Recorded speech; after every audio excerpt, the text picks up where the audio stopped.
ginormous slut. Hello, would you like a copy of The Watchtower? Joss Whedon talks in the commentary about how it was hard to convince the WB network executives to use the word slut, even with the obvious implication that being a slut is bad. Though it is specifically the Joss Whedon shows to air on Fox that have the reputation of having been altered and hindered by the network executives, this indicates that Joss and the writers did not have free rein with Buffy to some unknown extent. It implies that the network moral concerns are to attribute for the lack of Slayer menstruation powers, for instance. More than that, the fact that Buffy implies that being a slut is bad, and that Joss Whedon treats this as if an obvious fact, is illustrative of the divide between the second and third wave feminist ideology with regard to the show. In my personal experience, most second-wave radical feminism is, at its heart, a tangent of conservative Christianity. They may oppose the patriarchy of the church, but it often comes back to a relationship with God. Feminist leaders in the opposition of deviant sexual practices like prostitution, polyamory, and BDSM, when pressed, tend to say that God has shown them the right way to do things and that they have healthy romantic relationships that they feel are sanctioned by God. While Joss Whedon personally is an atheist, he was raised as a Christian and thought he believed in God until he was 13, when he saw Close Encounters of the Third Kind, and then he went to a Christian boarding school at Winchester College in his late teens. It's reasonable to imagine that his mindset as a radical feminist is steeped in the general conservative Christian culture, even if he's relatively vocal against belief in God and the overall patriarchy of the church. Note to self, religion freaky. In contrast, third-wave feminism is highly secular and permissive of promiscuity, though some of it, like the sexualized Max of Dark Angel, can be considered more compromises with patriarchy than undiluted feminist expression, like that which can be seen in the punk rock movement Riot Grrrl. Did I say that right? Did we not put the grr in girl? It all represents a backlash against the anti-sex work ideology of the second wave. A significant part of third-wave feminism is the idea that women should be free to express themselves sexually to any degree or not at all at their preference, and have this be okay by society. I'll trade you for a Take Back the Night. The third-wave attack on rape culture has transformed the second-wave Take Back the Night demonstration into the Slut Walk demonstration, based on a statement by a Canadian police officer that women could keep from being raped by not dressing like sluts. The point of the slut walks is to say that the slut label is an irrelevant cultural construct, that rapists don't care what their victims wear, and that women should be free to be sluts, meaning women comfortable with and expressive of their own sexuality, without being blamed for their own victimization. Third-wave feminism is highly critical of slut-shaming, in which women are considered of lesser value when labeled as slut, which is what Buffy is doing here. With that in mind, Buffy's slut-shaming and Joss's endorsement of it is quite outdated feminism. It's carbon-dated.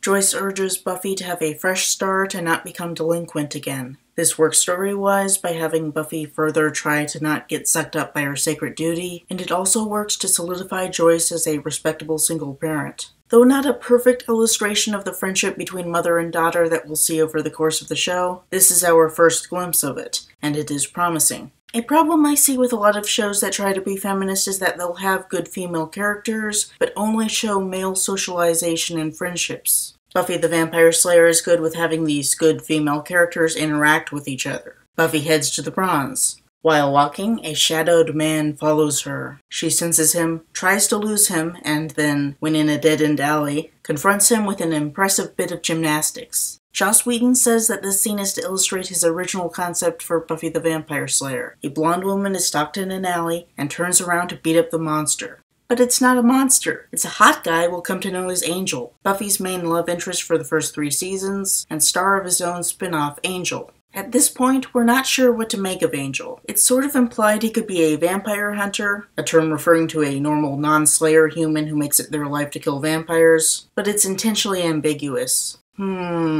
What could Angel be? Let's think.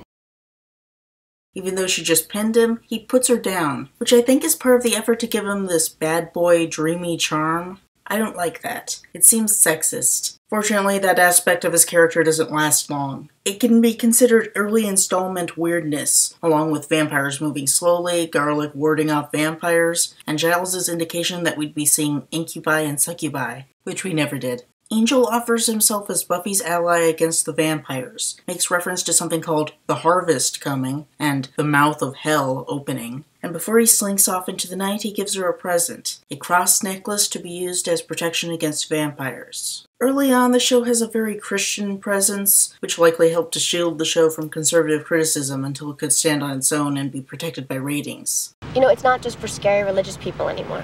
Buffy arrives at the Bronze, where a real-life band is featured each episode of Season 1 because the show apparently needed a gimmick. The Bronze is speculated to be based off of Joss's experience with clubs in England, as he would never find something like this in the United States. A club that lets teens in as long as they don't drink. She runs into Willow, and we can see that they're going to be good friends. Willow shares that she's interested in Xander, but because they've been best friends forever, Xander doesn't see her romantically. She's waiting for him to notice her that way. She says that she'd like to have the courage herself to approach the boys she likes, but is so shy that her ability to speak breaks down. Willow comments that she thinks boys are more interested in a girl who can talk. While acknowledging Willow's dating troubles, Buffy jokingly alludes to boys preferring girls not to talk. Okay, so this is an allusion to guys being sexually objectifying, which is a topic of feminist interest, but I don't like that Buffy doesn't offer any kind of commentary on it. It feels more like a naughty joke to the audience than feminist criticism. Buffy then motivates Willow to just ask a guy to dance, by Buffy sharing her philosophy that life is short, so seize the moment. I think this scene is inferior to a comparable subplot in the movie Twilight where Bella... Hey, come back here! In Twilight, where Bella gives advice to her friend Angela to stop waiting around for Eric to ask her out and just ask him out herself because she's a strong, independent woman. Take control. You're a strong, independent woman. I am? Yes. Later on in the film, Angela reports success and smilingly identifies with the phrase, strong, independent woman. Likely added by the film's director, Catherine Hardwicke, to minimize the feminist criticism. That one aspect is moderately superior to Buffy by being more overtly feminist, not having the joke about guys not liking girls to speak, and having Angela get into a good relationship while Willow ends up picking up a vampire. Oh no! I just said Twilight was more feminist than Buffy the Vampire Slayer! The universe! She's breaking up!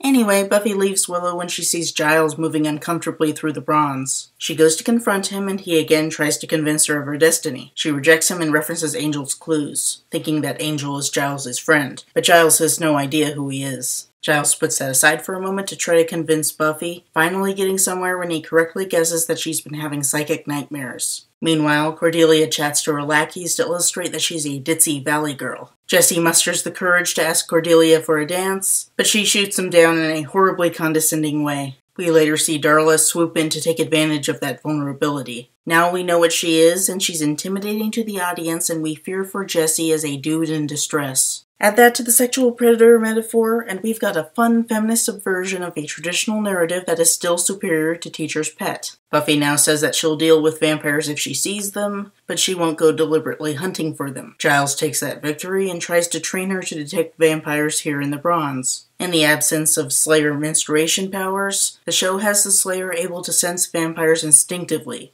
Buffy doesn't go with that old-school vampire detection, though, and picks out a vampire by his fashion, indicating him to have grown up several decades previous. It's dated. It's carbon dated.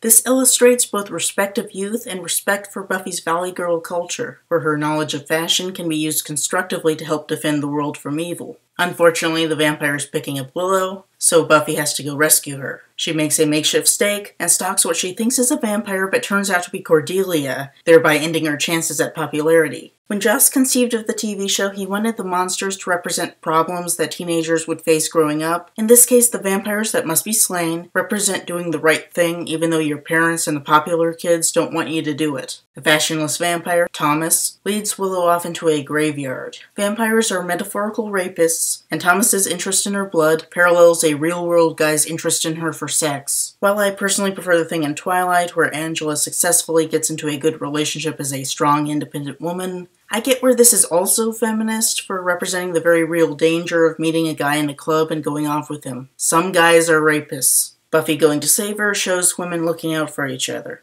Buffy runs into Xander and tries to get him to help her find Willow because the guy she's with is dangerous. Xander reveals he knows that she thinks there are vampires, but Buffy convinces him that Willow is actually in mortal danger, so he helps her figure out where she went. Thomas pushes Willow into a crypt and stalks her. Darla shows up to keep Willow from escaping. Jesse stumbles in with a vampire bite on his neck. He's dizzy and falls next to Willow while telling Darla that she gave him a hickey. So she metaphorically raped him, right?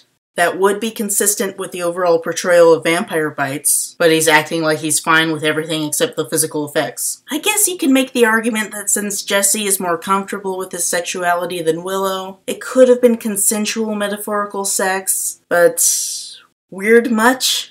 Even though Buffy the Vampire Slayer is an awesomely feminist show that often respects its male characters as much as its female characters, it still struggles in depicting men as really sexually vulnerable. There is such association between masculinity and strength, my favorite example being the Chinese character for maleness being a combination of the characters for rice field and strength, meaning that men are the ones strong enough to work in the field, that it's hard for people to think about men as weak, especially when it has to do with sex. For all its flaws, Teacher's Pet handles masculine sexual vulnerability pretty well, but its portrayal suffers throughout the rest of the show, including here in Welcome to the Hellmouth. The vampires go to feed, but Buffy and Xander show up to save the day. Well, actually just Buffy. Xander's there with her, but he doesn't do anything. Buffy is the hero here, and she has Xander help the others to safety while she fights the vampires and spouts witty dialogue. Buffy stakes Thomas and stalks Darla until Luke shows up, grabs Buffy by the neck, and tosses her against the wall. Luke is a really strong, masculine vampire, and is Buffy's main antagonist in these first 2 episodes. Darla hangs off of him in a really stereotypical, weak, feminine way that seems very odd when you consider the strong feminine way that she will eventually be portrayed. I think the reason for this is that the first season vampires are supposed to be patriarchal, and represent the old, bad way of doing things that must be destroyed by the young, good characters led by a teenage girl. In later seasons, the vampires lose feminist symbolism and become simply evil people reflecting our world, allowing for strong women among the undead. I have an idea about Darla's characterization in particular that I'll get into in my review of The Harvest. Luke and Buffy fight, but Luke displays immense strength and even breaks her stake. Some feminists interpret Buffy's stakes as phallic symbols, like she's achieving masculine strength through masculine aggression, and they would probably see the stake breaking as something significant there on the order of the hot dog scene in the movie. But I personally don't buy that it's any kind of phallic symbol. Buffy's strength is portrayed as unusual for a girl, but very feminine, tied into her own inner strength. And I don't think she inherits the phallic symbols associated with masculine strength. Luke recites a biblical-sounding evil prophecy about blood flowing as wine as the Master rises, the mouth of hell opening, and the old ones returning. As he speaks, we see Giles researching this very thing, while the escaping Xander, Willow, and Jesse are headed off by a group of vampires. And then Luke tosses Buffy into a stone coffin and goes in for the kill. Will Buffy make it out alive? Well, duh. I mean, it's not like they'd kill off a main character in only the 2nd episode.